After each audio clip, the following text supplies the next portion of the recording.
Hello, welcome to another weekly Bible reading report. This one is late. I know, the other one was late. I'm sorry about both of these being so late, but we are here now, and I'd also like to address that I made a mistake with one of the previous readings. I said in last week's reading report that it was from what was it, the 8th to the 15th, when that actually was not the case. In fact, it was the 8th to the 14th, and I even corrected that in the video title.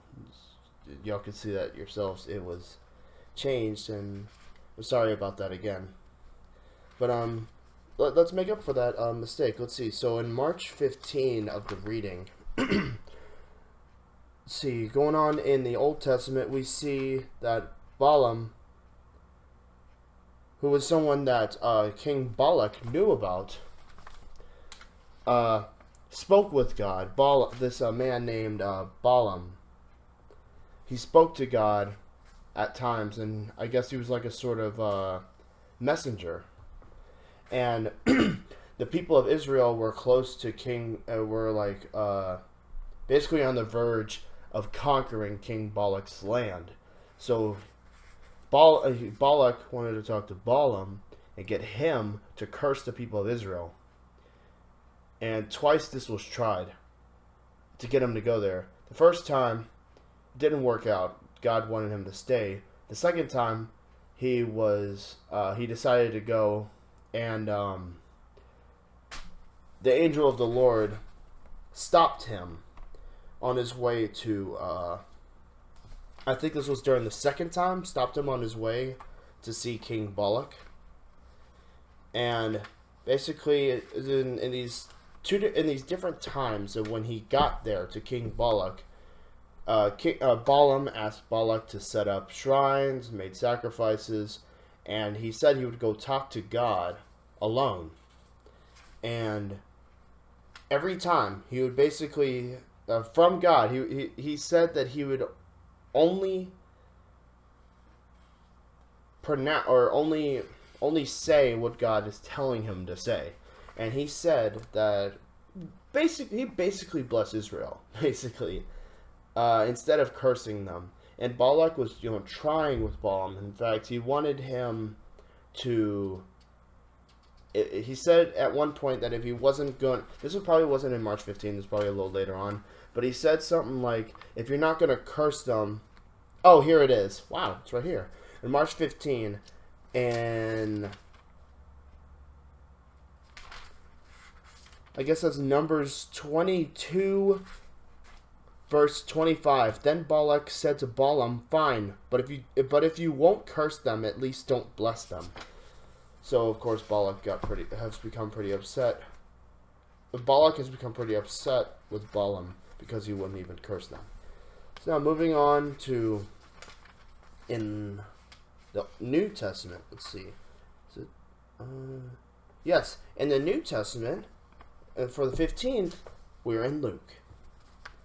And we are in Luke, of course, throughout this whole week. Starting at Luke chapter 1 on March 15, verses 57 through 80. And then, of course, Psalms have been very inspirational this week. Very helpful about staying on the path of righteousness and keeping to God. And Proverbs has been very inspirational as well in sort of everyday life. And make sure you do good by God and stay on the path of godliness. And throughout the Old Testament this week, Israel has basically been going. They've basically displayed God's power in these different nations and conquered area and a lot of land. Let's see. Also in the Old Testament in Numbers, we of course see the clans of these different families, different tribes, and we see the registered troops that were, I think it was 20 years old and younger. Yeah, 20 years old and older. List all the men of Israel 20 years old and older. And you see in March 17, they displayed all these different tribes, all these different clans of these tribes, and showed, see, like in Numbers 26, verse 34, we see these were the clans of Manasseh. The registered troops numbered 52,700. Excuse me. And of course, before that, it showed, wait a minute. Am I getting these switched up a little bit? Yes, I am. Or no, I think I already was saying that I already got them switched up. But before verse 34, I think they were going over about the clans of Manasseh. Okay, so in 35, it shows these were the these were the clans descended from the sons of Ephraim. And it says the Shuthelahite clan, named after their ancestor Shuthelah. Shuthelah. The Becherite clan, named after their ancestor Becher. The Tehanite clan, named after their ancestor Tehan. This was the subclan descended from the Shuthulamites, the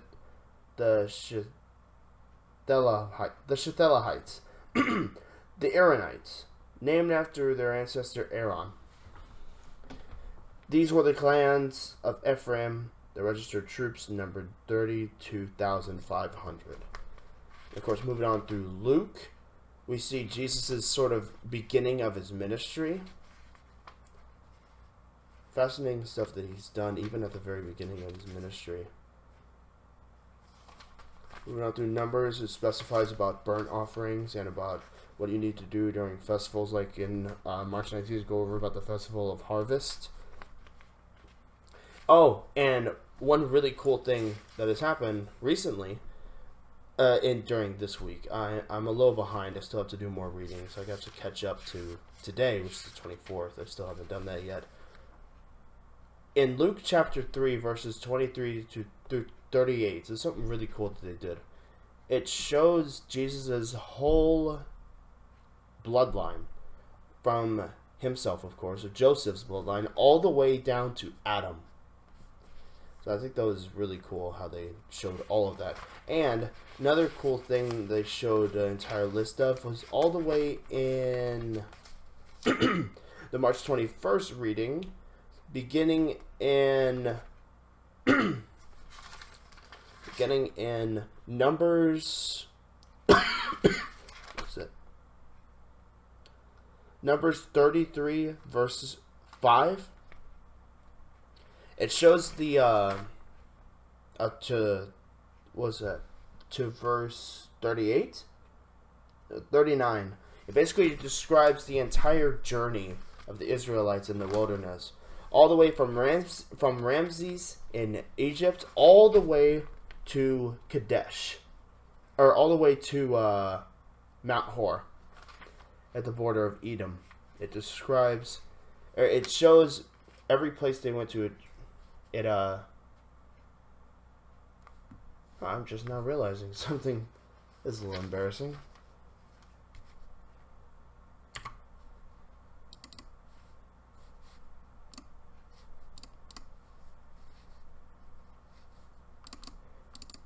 Oh, that other thing was nothing. That background was from a VR game that I've played before, and of course that background you just saw was some different games that I have.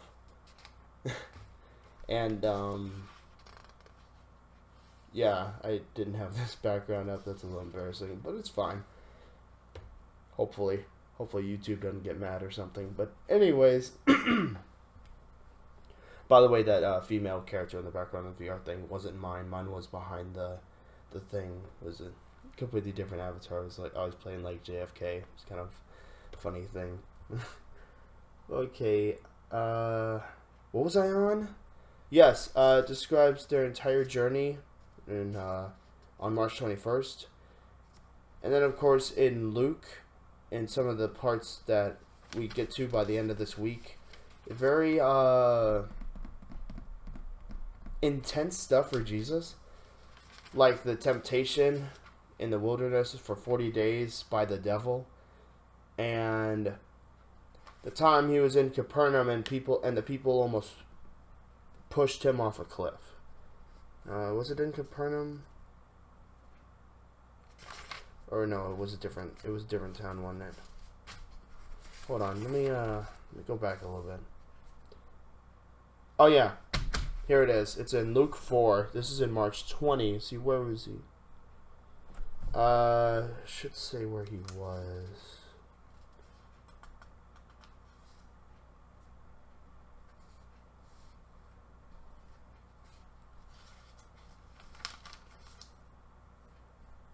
Ah, it was in Nazareth, his own hometown. Man, that's sad. And of course, all throughout Psalms, we got some very inspirational stuff or very interesting verses about punishing the wicked and those who are wrongdoers and those who plot against good doers. And in Proverbs, it's pretty interesting stuff that you wouldn't expect to hear every day. Like, for example, in March 21st reading for Proverbs, it's Proverbs 11:22, which says, "A beautiful woman who lacks discretion is like a gold ring in a pig's snout." Kind of an odd reading, one would say, but it does have meaning. Of course it does. And of course, is also very true to life in the life of Christians, and for everyday people, especially those who do evil and are to be punished for it. It mentions about this on the March 20th reading, when it says in Proverbs 11:20 through 21, it says, "The Lord detests people with crooked hearts, but he delights in those with integrity. Evil people will surely be punished, but the children of the godly will go free." So, this week has been a very inspirational reading. I still have to catch up on the actual readings to the day that we're on now. But I finished this week, and I know this report is kind of sublime, but I hope you guys at least learned something from this. And thank you guys so much for tuning in. Please let me know if I missed anything. Sorry about the background malfunction. Not malfunction, just didn't set up the background. Didn't set up the background in time. And you guys are wondering, oh, what's up with the new background? Probably, but you know, this is what I meant to have put up. That's on the screen right now. So, sorry about that. But yeah, I hope you guys enjoyed. I hope you all learned something. Please let me know if I forgot something or left anything out. And thanks again for tuning in. Thank y'all, and we will see y'all next time. God bless.